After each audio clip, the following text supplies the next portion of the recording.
पिछले बंगाल विधानसभा चुनाव में बीजेपी ने 77 सीटें हासिल की थी। टीएमसी बीजेपी के बीच वोटों का अंतर करीब 10% रहा और ऐसे में टीएमसी को सत्ता से बाहर करने के लिए बीजेपी वोट शेयर बढ़ाने की रणनीति पर काम कर रही है।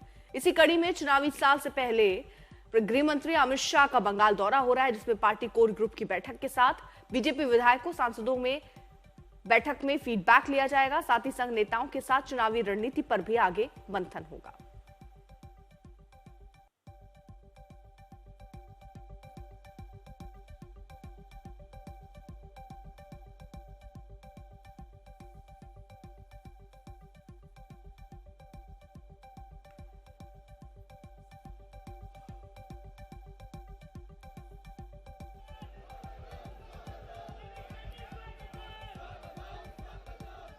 हमारी राष्ट्रीय अध्यक्ष जी के नेतृत्व में दोनों राष्ट्रीय अध्यक्ष जी और माननीय प्रधानमंत्री सबके ऊपर है। इनके नेतृत्व में भारतीय जनता पार्टी इस बार 2026 के असेंबली इलेक्शन की प्रिपरेशन पहले से ही शुरू कर चुकी है और इनके नेतृत्व में हम इस बार ममता बनर्जी की सरकार को, जो सरकार देश विरोधी सरकार है, जो सरकार जनता विरोधी सरकार है, जो सरकार युवा और किसान विरोधी सरकार है, इस सरकार को हम उखाड़ के फेंकेंगे।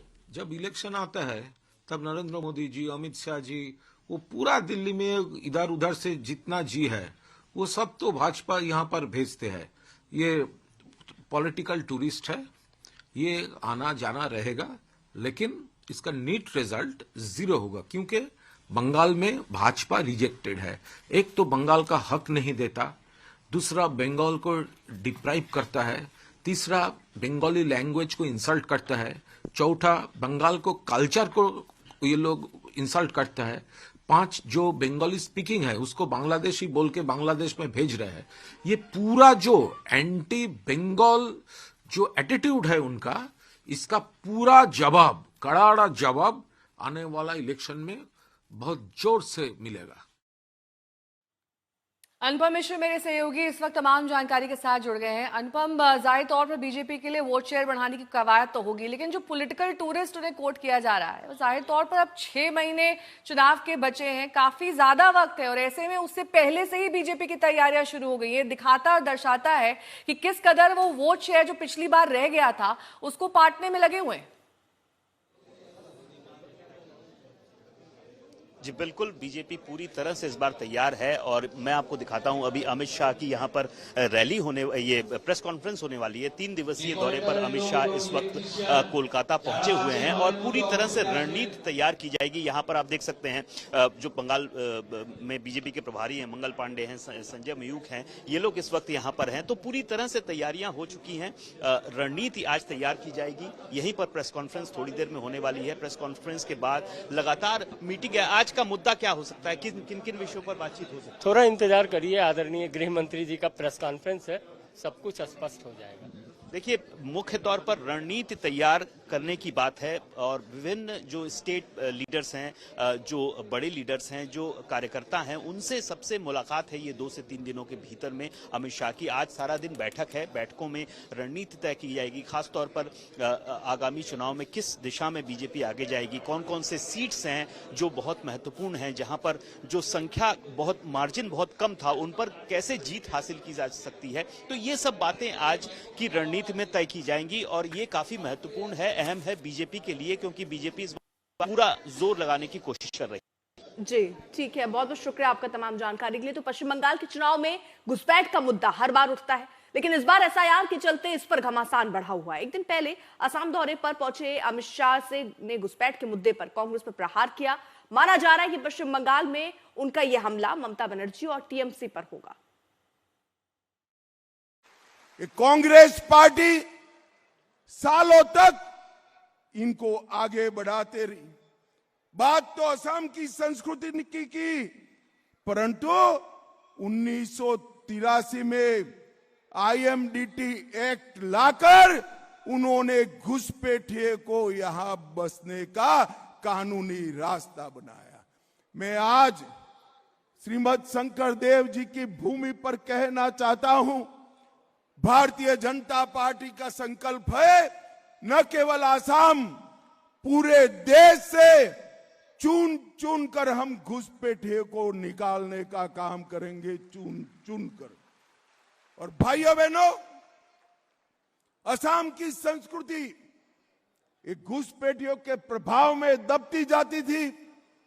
नरेंद्र मोदी जी के नेतृत्व में यहां हेमंत बिस्वा शर्मा ने इस संस्कृति को घुसपैठियों से प्रभाव से मुक्त कर आज मृदंग और ताल की आवाज के साथ नामगर में भक्ति संगीत सुनाई पड़ता है। उधर ममता बनर्जी ने अगले साल होने वाले विधानसभा चुनाव के लिए ओंकार भर दी है। बीजेपी ममता बनर्जी को घेरने की रणनीति बना रही थी, वहीं ममता मंदिर वाले दांव के जरिए बीजेपी के चक्रव्यूह को तोड़ने की तैयारी में है। आज ममता बनर्जी की एक रैली भी है। इधर वो 3 जगह जहां पर मंदिर देने का वादा किया गया है।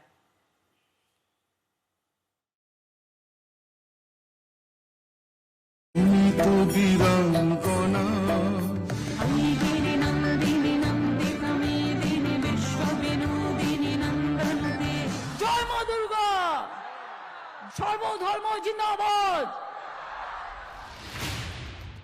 चुनावी डगर है, वोटों पर नजर है, लिहाजा ममता बनर्जी धर्म पथ पर बढ़ चली हैं।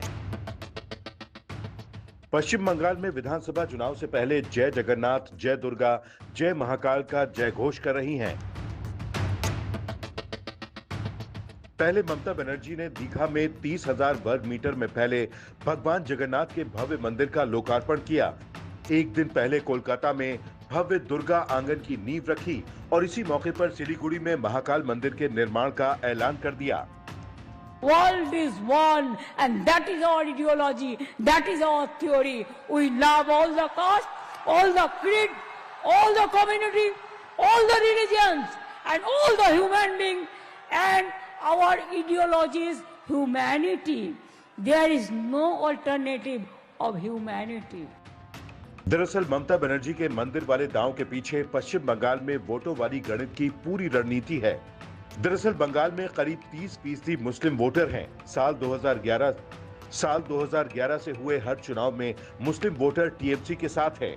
लेकिन जिस तरह से बीते चुनाव में बीजेपी ने 77 सीटें लाकर टीएमसी को चुनौती दी, उसे देखते हुए ममता बनर्जी चुनाव से पहले हिंदू वोटों को एकजुट करने में लग गई हैं।